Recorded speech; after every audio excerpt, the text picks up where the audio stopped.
Hello friends, అందరికీ నమస్కారం. ఈరోజు నేను మీకు ఏం చెప్పాలనుకుంటున్నానంటే, మేము పొలంలోకి వెళ్తున్నాం. అక్కడ మా అమ్మ నాన్న పెసర మొక్కలు తీస్తున్నారు. సో ఆ పెసర మొక్కలు తీయడానికి ఏమైనా హెల్ప్ చేద్దామని చెప్పి మేము బయలుదేరాం. ఇంటి దగ్గర మాకు కూడా బోర్ కొడుతుంది, పద అమ్మ వాళ్ళు వాటర్ ఇమ్మని చెప్పారని చెప్పి వెళ్తున్నాం. ఇంకా వాటర్ పట్టుకొని వెళ్తున్నాం. అలా ఇవన్నీ దారిలో వస్తున్నాయి. ఇప్పుడు అక్కడ మేకలకి గడ్డి మేస్తున్నాయి, మేకలు మందేస్తారంటారు. సో అక్కడ వేస్తున్నాయి. ఇక్కడ మా అమ్మ వాళ్ళేమో మొక్కలు పీకుతున్నారు, పెసర మొక్కలు. ఆ పచ్చి మొక్కలు పచ్చి పెసలు ఉంటాయి కదా, పెసర బొట్టలు, అవైతే ఉడకబెట్టుకొని తింటే చాలా బాగుంటాయండి. అందులో సాల్ట్ వేసుకొని ఉడకబెట్టుకొని తింటే చాలా బాగుంటాయి. ఇంకా మేమైతే పెసర మొక్కలు తీస్తున్నాం. చూసారా, ఎండ చాలా ఎక్కువ ఉంది. కానీ మా వాళ్ళైతే మాత్రం ఏదైనా ఇంట్రెస్ట్గా చేస్తారు. కొంతసేపు ఓపికే ఇంకా పెసర మొక్కలు తీస్తున్నారు. ఇంకా నేనైతే వీడియో తీస్తున్నాను. ఇంకా మా అమ్మ నాన్న ఇంకా ఒక ఇద్దరు పెసర మొక్కలు తీస్తున్నారు. ఇంకో నాన్న పచ్చి పచ్చివి కొంచెం గట్టిగా దలచరగా ఉన్నాయి, కొంచెం ముదురుగా ఉన్నాయి అని చెప్పి నేను అవి ఒలిచిపెట్టి ఇస్తున్నాను, తినండి అని. మేమైతే ముగ్గురం తినేస్తున్నాము, బాగున్నాయి అని చెప్పి. ఇంకా అందులో ఉన్న పండిపోయినవి కాకుండా, పండిపోయినవి అయితే అవి ఎండిపోతాయి కదా, సో పచ్చి పచ్చివి కొంచెం ముదరగా ఉన్నవి ఉంటాయి, అవి అయితే మేము సెలెక్ట్ చేసి పెట్టుకుంటున్నాం. అవి ఇంటికి వెళ్ళాక ఉడకబెట్టుకొని తినొచ్చు. అవి బాయిల్ చేసుకొని తింటే చాలా బాగుంటాయి. తినడానికి కూడా సాయంత్రం తినేటప్పుడు స్నాక్స్లా చాలా బాగుంటాయి. అవి తినడానికి బాగుంటాయి. ఇంకా అలా పెసర మొక్కలు అయితే తీస్తున్నాం. ఇదిగోండి పొలం. కలుపు మొక్కలే ఎక్కువ కనిపిస్తున్నాయి కదా పెసర మొక్కల కన్నా. సో అవి ఒక్కొక్కటి ఎక్కడ మనం తీస్తున్నామో ఆ ప్లేస్లో తీసేసి ఇంకా కుప్పలు కుప్పలుగా వేస్తాం. అలా కొంచెం కొంచెం కుప్పలుగా వేస్తుంటే ఏమవుతుందంటే 2 డేస్కే మొక్కలన్నీ మొత్తం ఎండిపోతాయి.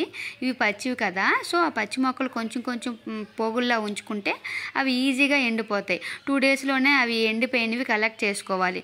లేదంటే గొర్రెలు మేకలు వస్తాయి కదా, అవి మొత్తం తినేసి పాడు చేసేస్తాయి. మేము మొక్కలు తీస్తామని చెప్పి వాళ్ళైతే మందేసేస్తారు పొలంలో. మందేయడం వల్ల అది గత్తం కదా, విత్తనాలకి వేసేస్తారు. ఇంకా మొక్కలు కూడా పాడైపోతే మొక్కలు కూడా అన్నీ తినేస్తాయి. ఇంకా మనకు పంట కూడా ఏమీ ఉండదు. ఇంకా అందుకు కొంచెం మొక్కలు ఎండిపోయిన తర్వాత మేము ఇంకా అవి కలెక్ట్ చేసుకొని ఇంకా అక్కడే పరజాలు లాంటివి పరిచేసి అవి ఎండబెట్టేసి అక్కడే కొంచెం ట్రాక్టర్ ఉంటే ట్రాక్టర్, బండి ఉంటే బండితో అవి తొక్కించేసి ఇంకా చెరిగేసి గాలి పడతాం అనమాట. అప్పుడు బొత్త అంతా బయటకు పోతుంది, ఓన్లీ పెసర గింజలు అనేవి వస్తాయి. అలా అవుతుంటే ఇంకా పెసర మొక్కలు అయితే తీస్తున్నారు. ఇంకా పక్క పొలంలో ఇంకొక అత్త వాళ్ళేమో చెరుకులు డెక్కుతున్నారు. చెరుకులు కొడతారనమాట, షుగర్ ఫ్యాక్టరీకి ఇస్తారు. సో చెరుకులు దెక్కుతున్నారు. అలా టైంపాస్కి తిందామని చెప్పి చెరుకుల దగ్గరికి వెళ్ళాం. వీళ్ళు అడుగుతున్నారు, నానమ్మ మాకు చెరుకులు ఇవ్వవా అని. సో వాళ్ళైతే ఇస్తున్నారు. ఇంకా ఏ చెరుకులు కావాలి చెప్పు నాన్న అని చెప్పి ఇంకా కొడుతుంది. ఆ నానమ్మ అయితే కొడుతుంది. ఇంకా ఇదిగోరా అని చెప్పి ఇస్తుంది. వాళ్ళైతే తీసుకొని కలెక్ట్ చేసుకుంటాను. చెరుకులు అయితే చాలా స్వీట్గా ఉంటాయి. ఆ టైంలో అయితే చెరుకులు చాలా బాగుంటాయండి. చాలా ముదిరిపోయిన చెరుకులు ఉంటాయి కదా, అందులో ఉన్న రసం అయితే లేతగా ఉండదు, ముదురుగా ఉంటుంది. ఈ సమ్మర్ సీజన్లో చెరుకులు చాలా బాగుంటాయి, ఫ్రెష్గా ఉంటాయి, మంచిగా ఉంటాయి, మంచి రసం వస్తుంది, షుగర్గా చాలా నీట్గా ఉంటాయి. చెరుకు రసం తాగే కన్నా చెరుకు తినుకొని అలా నడుచుకుంటూ ఇంట్లో కూర్చొని తినుకుంటే చాలా బాగుంటుంది కదా ఫ్రెండ్స్. సో చెరుకులు అయితే మేము తింటున్నాం. మా వాళ్ళకి తినడం రాకపోయినా ట్రై చేస్తున్నారు. నేనైతే మాత్రం చెరుకులు ఒలిచేసి ఒక గుడ్లులాగా ఉంటాయి కదా, సో అవి తినండి అని చెప్పి ఇచ్చాను. ఇంకా వాళ్ళైతే కూర్చొని తింటున్నారు. ఇంకా మేమైతే పెసర మొక్కలు కొంచెం కొంచెం తీస్తున్నాము. ఇంకా చిన్న వీడియో చేద్దామని చెప్పి అలా ఇంకా వీడియో తీస్తుంటే నేను మొక్కలు తీసిన. ఇక్కడైతే ఇదిగో కుప్పలుగా ఉంది కదా పెసర మొక్కలు, ఇవైతే ఎండుతున్నాయి. కొంచెం అందులో కలెక్ట్ చేయండి నాన్న అని చెప్పా. ముదిరిపోయినవి కాకుండా కొంచెం లేత ఉంటే మనం ఇంటికి వెళ్ళి ఉడకబెట్టుకోవచ్చు, కలెక్ట్ చేయండి అని చెప్పాం. అమ్మ చాలా ఎండగా ఉన్నట్టుందమ్మా అంటున్నారు. అయితే సరే కొంచెంసేపు చెరుకు తినండి, నేనైతే ఇలా ఉంటాను, కొంచెం అమ్మమ్మ వాళ్ళతో ఉంటాను, వాటర్ ఉంది కొంచెం దూరంలో ఉంది, వెళ్ళి తిండిరా అంటే ఆ చివరిని ఉంది, ఆ పొలం స్టార్టింగ్లో ఉంది. మేము ఈ చివరికి వచ్చేసాం. వాటర్ బాటిల్ తేయడానికి కూడా అమ్మ బాబాయ్ పాములు ఉంటాయమ్మా, నేను ఒక్కడనే వెళ్ళలేను అని చెప్తున్నాడు. కానీ సరే అమ్మ అని చెప్పి ఇంకొకడు వెళ్తున్నాడు. వెళ్ళి అలా వాటర్ బాటిల్ తేయడానికి వెళ్తున్నారు. ఎండకి వాటర్ బాటిల్ కూడా ఫుల్గా వేడెక్కిపోయింది. మేము కూలింగ్ వాటర్ తెస్తే అది హాట్ వాటర్ అయిపోయింది, అంత ఎండగా ఉంది. చూసారమ్మా వాళ్ళు ఎండకి ఎట్లా ఉన్నారు. సో ఎండలో అలా వచ్చి పొలం అంతా చూద్దారు రండి, పెద్ద అయినాక ఎలాగో మీకు టైం కూడా ఉండదు, ఊరికే ఇంకా చదువులు ఇంకా ఫ్రెండ్స్ అనుకొని ఉంటారు, వేస్తారు అని చెప్పి ఇంకా పొలంలోకి ఊరికే తీసుకొస్తాను. అలాగా వాళ్ళకి కూడా తెలియాలి కదా, అన్నీ కూడా ఎండ వాన అన్నీ కూడా తెలియాలి కదండి. సో పొలంలో అయితే అలా తీస్తున్నాము. ఆ ప్యాంట్లు ఎందుకు కాలుకి వేసుకున్నామంటే వాళ్ళైతే ప్యాంట్ కూడా వేసుకోలే, పాపం డ్రాయర్తోనే వచ్చారు. ఎందుకంటే కాలు ముడుకులు ఉంటాయి కదా, ఆ పెసర మొక్కలు అంటే నుసి వేసేస్తుంది, అవి నుసిగా వేసేస్తాయి. అవైతే మాత్రం అందుకే పెసర మొక్కలు తీసేవాళ్ళు మా అమ్మ వాళ్ళు అయితే ఆ పెసర మొక్కలకి ప్యాంట్ వేసేస్తారు. వాళ్ళకైతే కాలు మొత్తానికి ఏమీ తగలదు కదా, సో అంత దురద పుట్టదు అని. మా వాళ్ళైతే ఇంటికి వెళ్ళిన తర్వాత అమ్మ స్నానం చేసినా సరే అమ్మ దురద పుడుతుంది అని చెప్పిండ్రు. ఇదిగోండి పెసరకాయలు. ఆ పెసరకాయలు తెంపిన తర్వాత అందులో ఉన్న పెసర గింజలు తింటే చాలా టేస్ట్గా ఉంటాయి. ఇవే ఈ గ్రీన్ కలర్ ఉన్నాయి కదా, అవి థిక్గా ఉన్నవైతే మేము బాయిల్ చేసుకొని తింటాం, అందులో సాల్ట్ వేసుకొని. చాలా బాగుంటాయి కూడా. ఇంకా ఒక్కొక్కటి పీకుతున్నారు, పీకేసి ఆ కుప్పల్లో వేస్తున్నారు. వాళ్ళైతే కొంచెం వరకు హెల్ప్ చేశారు. తర్వాత ఆడుకుందాం, బోర్ కొడుతుంది కదా, సో ఆడుకుందామని అయితే చెప్తారు. అలా ఆడుకుంటున్నాం.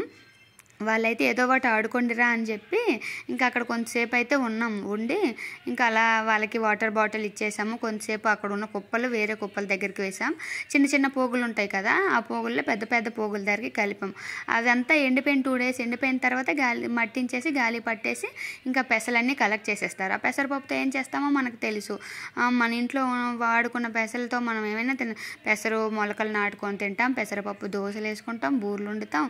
ఇంకా పెసరపప్పు చాలా హెల్తీ కదా, సో పెసర మొక్కలు అయితే కానీ చాలా తక్కువ మొక్కలే పండాయి, కలుపు మొక్కలే ఎక్కువ ఉన్నాయి. మొక్కలైతే ఈ సీజన్కి బాగోలేదు, పంట అయితే మంచిగా రాలేదు.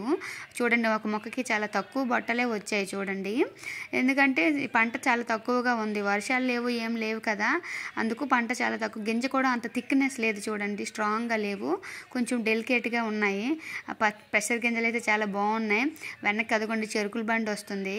ఇంకో బండి అయితే పెసర మొక్కలు వేరే వాళ్ళు ఏమో కలెక్ట్ చేసుకొని అదిగో ఎడ్ల బండి, ట్రాలీ బండి ఉంటుంది.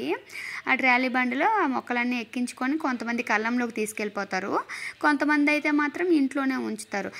అదే అక్కడ పొలంలోనే ఉంచేసి మట్టించేస్తారు. కొంతమంది కళ్ళంలోకి వెళ్ళి మట్టిస్తారు. వాళ్ళ పొలం ప్లెయిన్గా ఉన్నట్లయితే అక్కడే మట్టించేస్తారు. అలా మట్టించేసి ఇంకా ఇంటికి పోదాం పదా అని చెప్పి వచ్చేస్తున్నాం. మేమైతే ఎండ ఉంది ఇంటికి తీసుకెళ్ళిపో అని చెప్పింది మా అమ్మ కూడా. సరే మా నాన్న కూడా ఇంటికి వెళ్ళండిలేండి, ఇంటికి వెళ్ళి ఇంకా నేను కూడా అన్నం పెడతాను, వంట చేస్తాను ఇంకా పిల్లలకి అని చెప్పి మేమైతే వచ్చేసాం 11:30 12కి అలా. ఇంకా వాళ్ళైతే ఉన్నారు పొలంలోనే, మేమైతే అలా వచ్చేస్తున్నాం. వచ్చేసి ఇంకా ఇంటికి వెళ్దాం పదన్న. అక్కడైతే దారిలో చాలా మొక్కలు ఉంటాయండి. మేము చిన్నప్పుడైతే మాత్రం పరింపళ్ళు తెలుసా, వాకాయ పళ్ళు, పరింపళ్ళు, అవి కూడా ఆ గుడ్ల మీదే ఉంటాయి. యాక్చువల్గా ఈ గుడ్ల మీద చాలా యుద్ధాలు జరిగాయండి బాబోయ్. విజయనగరంకి బొబ్బిలికి యుద్ధం జరిగింది, అది బొబ్బిలి రాజులు ఇక్కడే ఈ పొలంలోనే ఈ గుడ్ల మీదే యుద్ధం చేసుకున్నారంట. మా తాతయ్యల వాళ్ళు చెప్పేవాళ్ళు, అందుకే ఆ మట్టి రెడ్గా ఉందని చెప్పారు. ఆ పొలం వెనక్కే కేవీఆర్ ఎస్టేట్స్ ఉంటాయి. ఆ ఎస్టేట్లోనే మేము వీళ్ళకి ఖాళీ టైంలో స్విమ్మింగ్ పూల్కి తీసుకెళ్తాను నేనైతే. మా పొలాలు అక్కడ అమ్మేసి అక్కడ వేరే అతను కొనుక్కొని ఇంకా ఎస్టేట్ చేశారు. ఇదైతే చెరుకులు కొట్టేసిన తర్వాత ఆ చెరుకుకున్న రొడ్డు ఉంటుంది కదా, ఆ రొడ్డని కాల్చేస్తారు. అలాగైతే పంట ఫ్రీగా నీట్గా ఉంటుంది. తర్వాత నుంచి గత్తం వేసేసి దున్నేస్తారు నెక్స్ట్ పంట కోసం. సో పంట అంతా అలా పంట అయిపోయిన తర్వాత దాన్ని కలెక్ట్ చేసుకుని దాన్ని అయితే కాల్చేస్తారు. అంటే ఎర్లీ మార్నింగే కాల్చుతారు, ఎందుకంటే ఆ మంట వేరే పొలంలోకి వెళ్తే కాలిపోద్దామని చెప్పి ముందుగానే మార్నింగ్ కాల్చేస్తారు. అదే 11:30 అలా అయ్యేసరికి మొత్తం కాలిపోతుంది పొలం అంతా.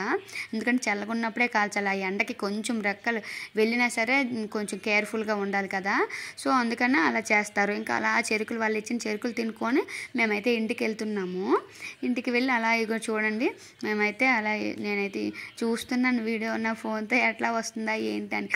మా వాళ్ళైతే ముందుగానే వెళ్ళిపోతున్నారు. అక్కడ ఈ పరింపళ్ళు ఉంటాయండి, చాలా బాగుంటాయి. మీకు పరింపళ్ళు తెలుసా?